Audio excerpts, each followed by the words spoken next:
الحمدللہ رب العالمین والصلاة والسلام علی سید الانبیاء والمرسلین اما بعد فاعوذ باللہ من الشیطان الرجیم بسم اللہ الرحمن الرحیم۔ آج ہم نے 26ویں سپارے کی سماعت کی۔ 26ویں سپارے میں سورۃ الاحقاف ہے، پھر سورہ محمد ہے، پھر سورہ فتح ہے،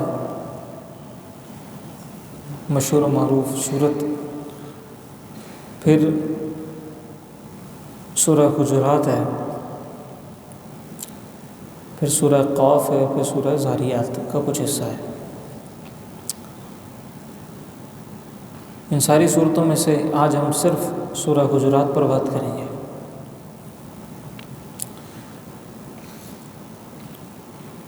سورہ حجرات کا آغاز ہوتا ہے یا ایھا الذین آمنوا لا تقدموا بین یدی اللہ ورسولہ واتقوا اللہ، کہ اے ایمان والو اللہ اور اس کے رسول سے آگے مت بڑھو اور اللہ سے ڈرو، بے شک اللہ تعالیٰ سننے والا جاننے والا ہے۔ یا ایھا الذین آمنوا لا ترفعوا اصواتکم فوق صوت النبی، اے ایمان والو اپنی آوازوں کو نبی کی آواز پر بلند مت کرو، اور نہ ہی انہیں ایسے زور زور سے پکارو جیسے تم آپس میں ایک دوسرے کو پکارتے ہو، ورنہ یہ ہوگا کہ تمہارے سارے اعمال ضائع ہو جائیں گے اور تمہیں خبر بھی نہ ہوگی، تمہیں شعور بھی نہ ہوگا۔ نبی علیہ السلام کی بارگاہ کا جو ادب بیان کیا گیا ہے کہ حضور علیہ السلام کی بارگاہ میں اپنی آوازوں کو پست رکھنا ہے۔ جب یہ آیت نازل ہوئی تھی تو صحابہ کرام رضوان اللہ تعالی علیہ مجمعین اتنی آہستہ بولنے لگے تھے حضور کی بارگاہ میں کہ بہت غور سے کان لگا کے سننا پڑتا تھا کہ کیا کہہ رہے ہیں، اپنی آوازیں اتنی پست کر لی تھیں۔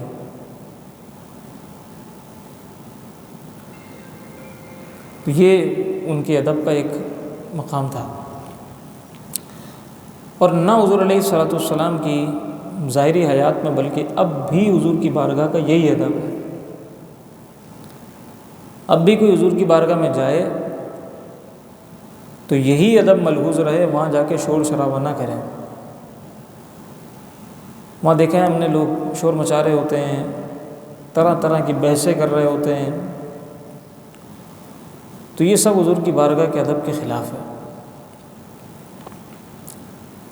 کوئی وہاں نعرے مار رہا ہوتا ہے، کبھی وہاں سیاستیں چل رہی ہوتی ہیں، کبھی وہاں کچھ چل رہا ہوتا ہے، تو یہ ساری چیزیں حضور علیہ السلام کی بارگاہ کے ادب کے خلاف ہے، اور اس سے اعمال سارے ضائع ہو جاتے ہیں۔ اسی طرح سیلفی کلچر جو ہے یہ بہت خطرناک ہے۔ جس طرح کعبۃ اللہ کے گرد لوگ تصویریں بنا رہے ہوتے ہیں، ویڈیوز بنا رہے ہوتے ہیں، اور لائیو کر رہے ہوتے ہیں، اور اپنے گھر والوں کو دکھا رہے ہوتے ہیں کہ دیکھو میں طواف کر رہا ہوں، تو یہ انتہائی نامناسب ہے۔ ہم نے ہر جگہ کو بس کیمرے میں قید کرنا شروع کر دیا ہے کہ کاش یہ منظر کیمرے میں قید ہو جائے، پھر کیا ہوگا؟ چلو کر لیا قید، پھر کیا ہوگا؟ کچھ دن دیکھیں گے، خوش ہوں گے، دوستوں سے شیئر کریں گے، پھر بھول جائیں گے، پھر کیا ہوتا ہے؟ یا اس کو سینت کے رکھتے ہیں ساری چیزوں کو، موبائل چھن جاتا ہے، خراب ہو جاتا ہے، تصویریں ڈیلیٹ ہو جاتی ہیں، سب چیزیں ختم ہو جاتی ہیں۔ یہ تھوڑی ہے کوئی زندگی بھر کے لیے، چلو زندگی بھر بھی اس کو سنبھال لیا، پھر کریں گے کیا اس تصویر کا؟ بات یہ ہے کہ وہاں جب بندہ جائے تو وہاں جا کر بجائے کیمرے میں چیزوں کو محفوظ کرنے کے اپنے دل میں محفوظ کرے۔ وہاں جاتے ہیں اپنے دلوں کو جلانے کے لیے، اپنی آنکھوں میں ان چیزوں کو، ان مناظر کو محفوظ کریں، ان کی روحانیت کو محسوس کریں، اپنے اندر جذب کریں۔ کوئی بھی وہ چیز کہ جو ہمیں ان مناظر سے ہٹانے والی ہو، یاد الہی سے غافل کرنے والی ہو، ان چیزوں کو اپنے آپ سے دور کر دیں۔ بہتر تو یہ ہے کہ اگر کوئی فیملی وغیرہ کا ایشو نہ ہو تو وہاں حرم مکہ میں بھی اور حرم مدینہ میں بھی جب ہوٹل سے نکلیں تو موبائل وہیں رکھ دیں، موبائل بند کر دیں، یہ سب سے بہترین صورت ہے۔ اور اگر ہو بھی تو حتی الامکان صرف کوئی ضروری کسی سے بات کرنی ہو تو وہ نکلے، ورنہ وہ اندر ہی رہے۔ کوئی بھی چیز، چاہے وہ انسان ہو، چاہے وہ کوئی موبائل ڈیوائس ہو، یا کوئی ڈیوائس ہمارے پاس ہو جو ہمیں وہاں کی یادوں سے ہٹا رہی ہو، اس کو جدا کر دیں، اس کو دور کر دیں۔ وہاں بھی یہی ہو رہا ہوتا ہے، اور حرم نبوی میں بھی یہی ہو رہا ہوتا ہے کہ لوگ تصویریں بنا رہے ہوتے ہیں۔ گنبد خضرا جو ہے نا، وہ بس بیک گراؤنڈ پہ آ جائے، ایسے کھڑے میں وہاں تماشے چل رہے ہیں، پیٹھ کی ہوئی ہے، اور موقع مل گیا ان کو معاجہ شریف پر جانے کا تو معاجہ شریف پر بھی وہاں کھڑے ہو کر سلام نہیں پڑھ رہے، وہاں کھڑے ہو کر دعائیں نہیں کر رہے، وہاں کھڑے ہو کر رو نہیں رہے، وہاں کھڑے ہو کر حضور کی بارگاہ میں سلام پیش نہیں کر رہے، بلکہ وہاں کھڑے ہو کے بھی ویڈیو بنا رہے ہیں۔ کیا فائدہ ایسی ویڈیو کا؟ کس کو دکھانی ہے یہ ویڈیو؟ جو محفوظ کرنا ہے وہاں وہ اپنے اندر محفوظ کریں، اپنے دل میں محفوظ کریں، اپنے سینے میں محفوظ کریں، روئیں، وہاں کی روحانیت حاصل کریں، اپنی روح کو مضبوط کریں۔ ان چیزوں سے کچھ نہیں ہونے والا۔ اسی طرح ریاض الجنہ کے اندر بھی ہم نے دیکھا ہے، ریاض الجنہ میں نوافل پڑھ رہے ہوتے ہیں، وہ بجائے نوافل پڑھنے کے، وہاں سے فائدہ اٹھانے کے، وہ ویڈیو بنا رہے ہیں، تصویریں کھینچ رہے ہیں، ممبر کی ویڈیو بنا رہے ہیں، اس کی ویڈیو بنا رہے ہیں۔ پتہ نہیں کن چکروں میں یہ قوم لگی ہوئی ہے۔ بہرحال حضور کی بارگاہ کا ادب یہ ہے کہ وہاں پر کوئی بھی ایسا کام کہ جو آپ کی بارگاہ کے ادب کے خلاف ہو نہ کیا جائے۔ اب دیکھیں نا، ہم کسی کے پاس جائیں، وہ ہماری طرف متوجہ ہے اور ہم موبائل میں لگے ہوئے ہیں، کتنی بری بات ہے۔ یہ تو تہذیب کے بھی خلاف ہے، اور کسی عام شخص کے ساتھ بھی ہم ایسا کریں گے تو وہ انتہائی برا مانے گا۔ جب حضور کے سامنے کھڑے ہیں اور لگے ہیں موبائل میں، تو یہ کتنی بری بات ہے۔ اللہ کی بارگاہ میں کھڑے ہیں، لگے ہیں موبائل میں، تو یہ بہت بری بات ہے۔ امام مالک علیہ رحمہ سے پوچھا گیا کہ یہ بتائیں کہ یہ جو آیت ہے حضور کی بارگاہ کا جو ادب ہے، تو یہ کیا حضور کی صرف ظاہری زندگی میں تھا، یہ اب بھی یہی ادب ہے؟ تو آپ نے فرمایا کہ حضور کی قبر مبارک کا اب بھی یہی ادب ہے کہ وہاں جا کر نہ آواز بلند کرو، اس لیے کہ یہ جو آیت ہے، جو حکم ہے، یہ ہمیشہ کے لیے، قرآن قیامت تک کے لیے، یہ منسوخ تو نہیں ہے۔ تو جب یہ حکم قیامت تک کے لیے ہے تو حضور کی قبر مبارک کا، حضور کے روضہ شریف کا بھی یہی ادب ہے۔ اسی طرح آگے پھر فرمایا کہ ان الذین ینادونک من وراء الحجرات اکثرهم لا یعقلون۔ جیسے ہم باہر سے کسی کو کھڑے ہو کر پکار دیتے ہیں نا، گھر پہ جاتے ہیں کسی کے، باہر کھڑے ہو کے آوازیں لگاتے ہیں اس کے گھر پہ، تو حضور کے لیے یہ خلاف ادب ہے۔ حضور کے دروازے پر اگر کوئی جائے تو وہاں کھڑا ہو کر انتظار کرے۔ کہا وَلَوْ أَنَّهُمْ صَبَرُوا حَتَّى تَخْرُجَ إِلَيْهِمْ لَكَانَ خَيْرًا لَهُمْ، کہ اگر وہ آپ کے در پر آئیں آپ سے ملاقات کرنے کے لیے، تو بہتر یہ ہے کہ باہر کھڑے ہو کر انتظار کرتے رہیں جب تک آپ خود باہر نہ آ جائیں۔ دروازہ بجانا بھی نہیں حضور کا، کیونکہ حضور علیہ الصلوۃ والسلام کے جو معمولات ہیں، آپ کار نبوت میں مصروف ہیں، آپ پر وحی کا نزول ہو رہا ہے، آپ کیا کر رہے ہیں کچھ نہیں پتہ، آپ آرام فرما رہے ہیں، تو آپ کے آرام میں خلل ہوگا، کار نبوت میں خلل ہوگا، لہٰذا باہر کھڑے ہو کے انتظار کرو۔ جتنا بھی ضروری کام ہو اس سے ضروری نہیں ہو سکتا جو حضور کر رہے ہوں گے۔ لہٰذا باہر کھڑے ہو کے انتظار کریں۔ تو یہ حضور کی بارگاہ کے آداب سکھائیں۔ اب آگے چلتے ہیں، یہ بھی بہت اہم بات ہے، خصوصاً ہمارے آج کے معاشرے کے اعتبار سے۔ سوشل میڈیا پہ ہم ہر طرح کی خبریں پوسٹ کر رہے ہوتے ہیں، ہر طرح کی چیزیں شیئر ہو رہی ہوتی ہیں، واٹس ایپ پہ، فیس بک پر، انسٹاگرام پہ، نہ جانے کہاں کہاں۔ فرمایا یا ایھا الذین آمنوا ان جاءکم فاسق بنبأ فتبینوا ان تصیبوا قوما بجہالۃ فتصبحوا علی ما فعلتم نادمین۔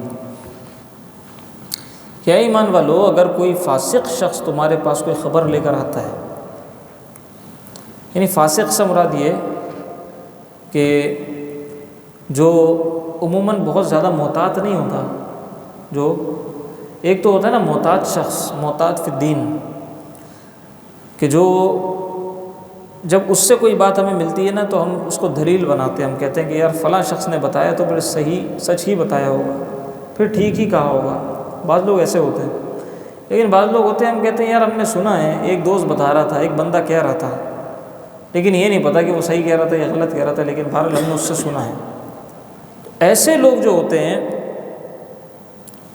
جن کے بارے میں، جن کی خبر کو ہم سچا جھوٹا دونوں کہہ سکتے ہیں، دونوں طرح کے احتمالات ہوتے ہیں، تو ایسے شخص کی خبر کو جب آگے بڑھائیں، اب ہماری ذمہ داری ہے، یا تو ہم اس کو کوٹ کر کے آگے بڑھائیں کہ بھائی مجھے فلاں شخص نے کہا ہے، سچا جھوٹا ہونے کا مجھے پتہ نہیں ہے، یا تو یہ بات، یا پھر یہ ہے کہ ہم اس کو ان کوٹ کر کے بڑھا رہے ہیں آگے۔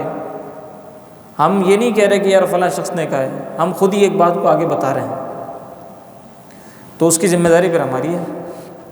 یہ نہیں کہ جب پھنس جائیں گے تو پھر بولیں گے کہ میں نے تو فلاں سے سنا، تو پہلے کیوں نہیں بتایا۔ تو اگر کسی چیز کو ہم آگے بڑھا رہے ہیں، کسی خبر کو آگے بڑھا رہے ہیں، آج کل تو کوئی آیت لکھی ہوئی آ جاتی ہے، ترجمہ لکھا ہوا آ جاتا ہے۔ کتنی بار ایسا ہوا ہے کہ کسی نے ایک ویڈیو پوسٹ کی ہوئی ہے، اس میں قرآن کریم کی آیت ہے، ساتھ میں ترجمہ چل رہا ہے، وہ ترجمہ ہی غلط ہے۔ میں آپ کو صحیح بتا رہا ہوں، بہت سارے ترجمے بھی قرآن کے ایسے ہوئے ہیں جو صحیح نہیں ہیں، غلط ہیں، پورے قرآن کا نہیں، لیکن جو میں نے چند آیات سنی تو وہ ترجمہ ٹھیک نہیں تھا قرآن کی آیت کا۔ میں نے وہاں ان کو روک دیا، میں نے کہا کہ بھائی یہ آپ یہ پوسٹ کر رہے ہیں، لیکن اس میں جن صاحب نے بھی ترجمہ قرآن کی آیت کا کیا ہوا ہے، ترجمہ صحیح نہیں ہے، تو ریکارڈڈ بھی ہیں بعض ایسے، لہٰذا انتہائی احتیاط کے ساتھ ہمیں سننا چاہیے۔ ظاہر ہے جب غلط سن لیں گے، غلط سمجھیں گے، قرآن کے ترجمے کو، قرآن کے معنی کو، قرآن کے مفہوم کو غلط سمجھیں گے، غلط انٹرپریٹ کریں گے، پھر کیا ہوگا؟ پھر یہ ہوگا کہ گمراہ ہو جائیں گے، لوگوں کو بھی گمراہ کریں گے۔ اس نے کرنے والے نے تو کر دیا جو کرنا تھا، لیکن بعد میں اس کا وبال دیکھیں نا کہاں تک جائے گا۔ جو سنے گا وہ غلط سمجھے گا، غلط عمل کرے گا، آگے غلط بتائے گا۔ لہٰذا جب بھی کسی چیز کو، خصوصاً قرآن و حدیث کے معاملے میں، اگر کسی نے لکھ کے بھیج دیا یہ حدیث ہے، اس کو ایسے آگے مت بڑھا دیں۔ اگر بہت ہی کوئی ضروری ہے کہ بھائی یہ بات بہت اچھی ہے، مجھے اس کو آگے بڑھانا ہے، پہلے کسی سے تصدیق کروا لیں، ورنہ چھوڑ دیں۔ کسی عالم دین سے پہلے تصدیق کروا لیں کہ یہ ہے، یہ میں آگے بڑھانا چاہ رہا ہوں، بڑھا دوں۔ اچھی بات یہ ہے کہ عالم دین پیسے بھی نہیں لیتے، ورنہ دنیا میں ہر شعبے میں کنسلٹنسی کی فی ہوتی ہے۔ یہ ایک ایسا اوپن فورم ہے اور ایسا ہمارے پاس جو ہے نا وہ ایک شعبہ ہے جہاں پر فی کوئی نہیں ہے۔ عالم دین سے جاؤ، مسئلہ پوچھ لو، کوئی پیسے نہیں لیتے۔ آپ ڈاکٹر سے جا کے ذرا مشورہ تو کریں، وہ آپ سے پہلے پیسے لیں گے پھر مشورہ دیں گے۔ اور وکیل سے مشورہ کریں، پہلے پیسے لیں گے پھر مشورہ دیں گے۔ ہر بندہ ایسے ہی کرتا ہے، کنسلٹنسی کی فی ہوتی ہے، لیکن یہ ایک ایسا شعبہ ہے یہاں پہ کنسلٹنسی کی کوئی فی نہیں ہے۔ پھر بھی یہ انتہائی ان کی ناقدری ہے، اور یہ انتہائی جو ہے نا وہ معاشرے کے اندر ہم سمجھتے ہیں کہ شاید یہ معاشرے کے بیکار لوگ ہیں۔ یہی وجہ ہے کہ ہم اپنے بچے کو عالم نہیں بناتے، ہم اپنے بچے کو ڈاکٹر بناتے ہیں، ہم اپنے بچے کو وکیل بناتے ہیں، اپنے بچے کو عالم اس وجہ سے نہیں بناتے کہ ہم سمجھتے ہیں کہ یہ بیکار لوگ ہیں۔ کیا کرے گا ہمارا بچہ عالم بن کے؟ کہاں سے کھائے گا، کیا کرے گا؟ اس کی کوئی عزت نہیں ہوگی معاشرے کے اندر۔ اگر ہم ان کو بہت ہی قابل عزت سمجھ رہے ہوتے تو اپنے بچوں کو بھی عالم بناتے. لہٰذا ضروری ہے کہ ان کو قابل عزت سمجھا جائے. یہ معاشرے کے بہترین لوگ ہیں جو فری میں ہماری رہنمائی کے لیے ہر وقت اویلیبل ہیں. کسی وقت بھی ان کو اٹھا لو، کسی وقت بھی ان کو، جب بھی ان کی ضرورت ہوتی ہے حاضر ہوتے ہیں. بہر کیف تو بات چل رہی تھی کہ بھائی کوئی اگر چیز کسی کو آگے بڑھانی بھی ہے تو پہلے کسی سے تصدیق کروا لیں. ورنہ کیا ہوگا؟ ورنہ یہ ہوگا گھروں میں بھی ایسی برائیاں ہوتی ہیں. کوئی چھوٹا سا کسی نے چٹکلا چھوڑ دیا، گھر میں چوری ہو گئی،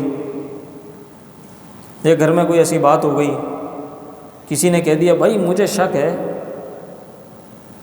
فلاں بھائی پر، فلانی بہن پر، فلانی بھابھی پر، یا اس پر شک ہے مجھے، یا اس نے چوری کی ہوگی، یا فلاں میرے گھر میں آتا ہے مجھے لگتا ہے اس نے چوری کی ہے. اب وہ ایک شوشہ چھوڑ دیا، اب سارے اس کے پیچھے لگ گئے، اس کا بائیکاٹ کر دیا. وہ منع کر رہا ہے، وہ معافیا مانگ رہا ہے، وہ کہہ رہا ہے بھائی میں چور نہیں ہوں، یا اس کو نہیں بتایا ویسے ہی اس کا بائیکاٹ کر دیا. پھر بعد میں جب کبھی جا کے حقیقت کھلی تو پتہ چلا کہ یہ تو سارے غلط ہی پر تھے، وہ تو بیچارہ جو ہے نا بے قصور ہے.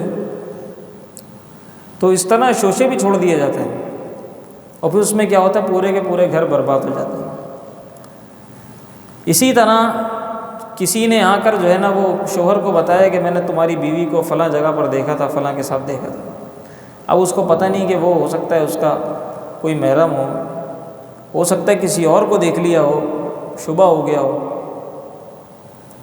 یا کسی عورت کو آگے کسی نے کان بھر دیے شوہر کے بارے میں کچھ بھی. وہ بعد میں پتہ چلا کہ بات تو کچھ اور تھی، یا کسی کو کسی سے فون پہ بات کرتے ہوئے دیکھ لیا اور سمجھ لیا کہ کچھ کا کچھ ہے، بعد میں کہانی کھلی تو پتہ چلا بات کچھ اور تھی. لیکن تب تک ایک پورا ہنگامہ برپا ہو چکا تھا. اس طرح گھر بھی ٹوٹ جاتے ہیں. غلط فہمی ہے، اس کو کہتے ہیں غلط فہمی. غلط فہمی کے اندر گھر ٹوٹ جاتے ہیں، معاشرے تباہ ہو جاتے ہیں. اسی لیے قرآن نے کہا ہے کہ غلط فہمی کو مت پالو. اگر تمہارے پاس کوئی خبر آتی ہے پہلے اس کی تصدیق کرو، جب تصدیق ہو جائے، یقین ہو جائے، پھر اس کے بعد اس کے مطابق عمل کرو. غلط فہمی کے اوپر عمل مت کرو. اسی طرح آگے فرمایا کہ وَإِن طَائِفَتَانِ مِنَ الْمُؤْمِنِينَ اقْتَتَلُوا فَأَصْلِحُوا بَيْنَهُمْ. اگر مومنوں کے دو گروہ آپس میں جھگڑ جائیں، اگر مومنوں میں لڑائی ہو جائے، اگر ہم دیکھ رہے ہیں کہ یار دو لوگ ہیں، دو مسلمان ہیں، لڑ رہے ہیں آپس میں، تو کیا کرنا چاہیے؟ بھائی صلح کروانی چاہیے. کیا کرنا چاہیے؟ صلح کروانی چاہیے. اگر دو لوگ آپس میں لڑ رہے ہوں گے تو تیسرے شخص کو کیا کرنا چاہیے؟ صلح کروانی چاہیے. لیکن تیسرا شخص کیا کرتا ہے؟ جب دو لوگ آپس میں لڑ رہے ہوتے ہیں تو تیسرا شخص ویڈیو بنا رہا ہوتا ہے. تیسرا شخص کیا کرتا ہے؟ وہ ویڈیو بناتا ہے. یہ حال ہے ہمارے معاشرے کا. زلزلہ ہو جائے، طوفان ہو جائے، آندھی ہو جائے، وہ فیس بک پہ پوسٹ کرنے کے لیے پہلے ویڈیو بنائے گا. اپنی جان بھی نہیں بچائے گا، دوسرے کی بھی نہیں بچائے گا. تو یہ حال ہے. یا تو ہم یہ کہتے ہیں کہ بھائی ہمیں کیا، لڑتا ہے لڑے، مرتا ہے مرے، ہمیں کیا. دو لوگ آپس میں لڑ رہے ہوتے ہیں، ہم دیکھتے ہیں، رکتے ہیں، پوچھتے ہیں ہاں بھائی کیا ہوا ہے. پتہ چلتا ہے کہ یہاں پہ لڑائی ہو گئی، وہ چلے جاتے ہیں. اچھا بعض اوقات آزمائش بھی ہو جاتی ہے، لڑائی کے اندر کود جاؤ. لیکن بہرحال اگر ہم صلح کروا سکتے ہیں تو صلح کروائیں، ٹھیک ہے. لیکن یہ جو ہمارا کلچر ہے کہ ہم لوگوں کی لڑائی سے مزے لیتے ہیں. ویڈیو بنانے کا مطلب کیا ہے؟ مزے لینا، ویوز گین کرنا، اپنے فائدے اٹھانا، یہی مطلب ہے. تو ہم جو ہے نا وہ اپنے چکر میں لگ جاتے ہیں، دوسروں کی لڑائی سے خود مزے لے رہے ہوتے ہیں، اپنا فائدہ اٹھا رہے ہوتے ہیں، یا ان کے درمیان اور کوئی ایسی بات کہہ دیتے ہیں کہ وہ لڑائی جو ہے نا مزید بڑھ جائے. آگے فرمائے انما المؤمنون اخوہ فاصلحوا بین اخویکم، کہ مومن آپس میں بھائی بھائی ہیں تو اپنے بھائیوں کے درمیان صلح کروایا کرو. آگے کہا کہ یا ایھا الذین آمنوا لا یسخر قوم من قوم عسى ان یکونوا خیرا منهم. سنیں اب، یہ بھی بہت اہم بات ہے. ہمارے یہاں مختلف لوگوں کا مذاق اڑایا جاتا ہے، بلکہ کچھ خاص اقوام ایسی ہیں، کچھ خاص قومیں ایسی ہیں جن کے اوپر لطیفے بنائے جاتے ہیں، جن کا مذاق اڑایا جاتا ہے. یا ہمارے معاشرے میں کچھ لوگ ایسے ہوتے ہیں جن کا ہم مذاق اڑاتے ہیں. ٹھیک ہے، خاندان میں کچھ لوگ ایسے ہوتے ہیں جن کا مذاق اڑاتے ہیں. قرآن کریم نے سختی سے منع کیا، مذاق مت اڑایا کرو کسی کا. لا یسخر قوم من قوم، کہ کوئی کسی کا مذاق نہ اڑائے. کیوں؟ کہا کہ عسیٰ ان یکونوا خیرا منہم، ہو سکتا ہے کہ جس کا تم مذاق اڑا رہے ہو اللہ کے نزدیک وہ تم سے اچھا ہو سکتا ہے وہ تم سے اچھا ہو. اسی طرح خواتین کے حوالے سے اسپیسیفکلی صیغہ استعمال کیا، ولا نساء من نساء، اور نہ کوئی عورت کسی عورت کا مذاق اڑائے. ہو سکتا ہے کہ جس عورت کا مذاق اڑایا جا رہا ہے وہ عورت بہتر ہو. اسی طرح ولا تلمزوا انفسکم ولا تنابزوا بالالقاب، برے القاب سے لوگوں کو نہ پکارو. ہمارے ریکارڈ لگا دیتے ہیں، چڑ بنا لیتے ہیں لوگوں کی، یہ سخت منع ہے. جو نام اس کا اچھا سا والدین نے رکھ دیا ہے اس نام سے پکارو. اسی طرح آگے کہا کہ یا ایھا الذین آمنوا اجتنبوا کثیرا من الظن، اے ایمان والو بہت زیادہ سوچنے سے بچو، کثرت ظن سے بچو. کسی کے بارے میں بہت زیادہ مت سوچا کرو کہ وہ وہاں کیوں گیا، اس نے ایسا کیوں کیا، اچھا ہو سکتا ہے اس کا یہ مطلب ہو، اچھا ہو سکتا ہے کہ یہ وجہ ہو. اتنا نہ سوچا کرو، کسی کی ٹو میں مت لگ جایا کرو، کسی کے پیچھے مت پڑ جایا کرو. ان بعض الظن اسم، اس لیے کہ بعض گمان ایسے ہوتے ہیں کہ جو انسان کو گناہ گار کر دیتے ہیں. بعض گمان گناہ ہوتے ہیں. ولا تجسسوا، جاسوسی مت کیا کرو، ٹو میں مت پڑا کرو. ولا یغتب بعضکم بعضا، اور ایک دوسرے کی غیبت مت کیا کرو. غیبت بہت بڑا گناہ ہے، اور ہمارے یہاں غیبت عام ہے جس کو ہم گناہ بھی نہیں سمجھتے. غیبت سے ہم اپنی مجلسوں کو گرماتے ہیں، اپنی محفلوں کو گرماتے ہیں. غیبت کے بغیر تو مزہ نہیں آتا. جب چار دوست بیٹھے ہوتے ہیں تو کسی نہ کسی دوست کا کسی نہ کسی بندے کا تذکرہ کرتے ہیں، پھر سارے مل کے اس کے اوپر ہنستے ہیں، سارے مل کے مذاق اڑاتے ہیں. اور جب تک یہ نہ ہو تو مزہ ہی نہیں آتا. اسے غیبت کہتے ہیں. ایسی چیز کہ جو ہم کسی مسلمان بھائی کی پیٹھ پیچھے کر رہے ہوں، اس کے سامنے اگر وہ بات بیان کر دی جائے تو اسے برا لگے، یہ غیبت ہے. تو اللہ کے رسول سے سوال ہوا کہ یا رسول اللہ، کیا اگر وہ برائی واقعتاً اس کے اندر موجود ہو پھر بھی غیبت ہے؟ تو اللہ کے رسول نے فرمایا جبھی تو غیبت ہے، ورنہ اگر وہ برائی اس کے اندر موجود ہی نہ ہو پھر بھی اس کی طرف وہ برائی منسوب کر رہے ہو تو پھر بہتان ہے. تو اگر کسی کے اندر کوئی بات موجود نہ ہو، ہم پھر بھی کہہ رہے ہوں کہ یار وہ ایسا ہے، اس نے ایسا اس وجہ سے کیا ہے، اور ہمیں پتہ ہے کہ ہم غلط کہہ رہے ہیں، صرف اس کو بدنام کرنے کے لیے کر رہے ہیں، صرف جو ہے وہ اس کی طرف غلط بات منسوب کر رہے ہیں، تو یہ بہتان ہے. اور بہتان کا گناہ غیبت سے بھی سخت ہے. اور غیبت کا گناہ کیا ہے؟ قرآن کریم نے کہا کہ ایحب احدکم ان یأکل لحم اخیہ میتا فکرہتموہ، کہ تم میں سے کیا کوئی شخص یہ بات پسند کرے گا کہ مردار بھائی کا گوشت کھائے؟ تو کہا کہ یقیناً تم اس کو ناپسند کرو گے. اور بزرگوں سے ایسی روایات ملتی ہیں، بلکہ روز محشر بھی ایسے عذاب کا تذکرہ ملتا ہے کہ جہاں پر مردار گوشت بعض لوگ کھا رہے ہوں گے، تو یہ جو غیبت کرنے والے ہیں یہ باز آ جائیں، یہ رک جائیں. غیبت بہت بڑا گناہ ہے. اور جب بندہ غیبت کرتا ہے اس کے منہ سے اتنی شدید بدبو نکلتی ہے کہ رحمت کا فرشتہ دور ہو جاتا ہے. غیبتوں سے بچیں. آخری بات، یا ایھا الناس انا خلقناکم من ذکر و انثی وجعلناکم شعوبا وقبائل لتعارفوا، اے لوگو ہم نے تمہیں قبائل کے اندر قبیلوں کے اندر، خاندانوں کے اندر اس لیے تقسیم کیا ہے کہ تاکہ تمہارا تعارف ہو سکے، تاکہ تمہاری پہچان ہو سکے کہ فلانا فلانی ذات کا ہے، فلانا سندھی ہے، فلانا پنجابی ہے، اردو ہے، پٹھان ہے، بلوچی ہے، جو بھی ہے، اور کوئی بھی ذات ہے، اور ان ذاتوں سے باہر نکل جائیں یا ان زبانوں سے باہر نکل جائیں، ذاتوں کی طرف چلے جائیں، کوئی سید ہے، کوئی شیخ ہے، کوئی کچھ ہے، کوئی کچھ ہے، کوئی کچھ ہے، اور پھر آپ اس سب کانٹیننٹ سے باہر نکلیں تو وہاں اور طرح کی تقسیم ہے، گلف میں چلے جائیں وہاں اور طرح کی تقسیم ہے، آپ یہ اور ممالک میں یورپ کی طرف چلے جائیں وہاں اور طرح کی تقسیم ہے۔ تو کہا کہ یہ جو بھی تقسیم تمہارے درمیان ہے، یہ تقسیم ہم نے صرف اور صرف اس وجہ سے کی ہے کہ لتعارفوا، تاکہ تم ایک دوسرے کو پہچان سکو، ایک دوسرے کا تعارف ہو جائے۔ اگر ایسا ہوتا پوری دنیا ایک جیسی ہوتی، تصور کریں پوری دنیا ایک جیسی ہوتی، کسی کی کوئی ذات نہیں ہوتی، کسی کی کوئی خاص زبان نہیں ہوتی، کسی کی کوئی خاص پہچان نہیں ہوتی، تو تعارف کتنا مشکل ہو جاتا۔ ابھی تو ایسا ہے کہ ایک علاقہ، پھر علاقے کے اندر یا ذات ہے، ذات کے بعد پھر علاقے، علاقے کے اندر زبانیں، یا زبانوں کے اندر علاقے، تو اس طرح کر کے ہم لمیٹڈ ہوتے ہیں۔ پھر اس کے اندر مختلف خاندان، مختلف گھر، مختلف قبائل، پھر خاندان، تو یوں کر کے چھوٹے چھوٹے چھوٹے چھوٹے ہوتے رہتے ہیں۔ یہ سب اس وجہ سے ہوتا ہے کہ پہچان آسان ہو جاتی ہے۔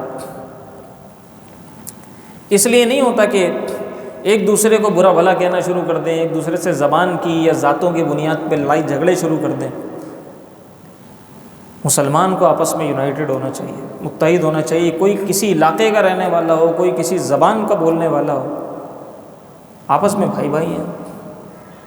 تو زبانوں کی بنیاد پہ، نسلوں کی بنیاد پہ یہ ہمیں لڑایا گیا ہے، یہ ایک سازش ہے، اس کو ناکام بنانے کی ضرورت ہے۔ آپس میں اسلام کا رشتہ اتنا مضبوط رکھنا ہے کہ جو ہے وہ کوئی ہمارے درمیان پھوٹ نہ ڈال سکے۔ کوئی کہے کہ یار یہ میرا دوست ہے اس لیے کہ یہ سندھی ہے، یہ میرا دوست ہے اس لیے کہ یہ میمن ہے، اس لیے کہ یہ پنجابی ہے، نہیں بھائی، اس لیے نہیں، اس لیے کہ یہ مسلمان ہے۔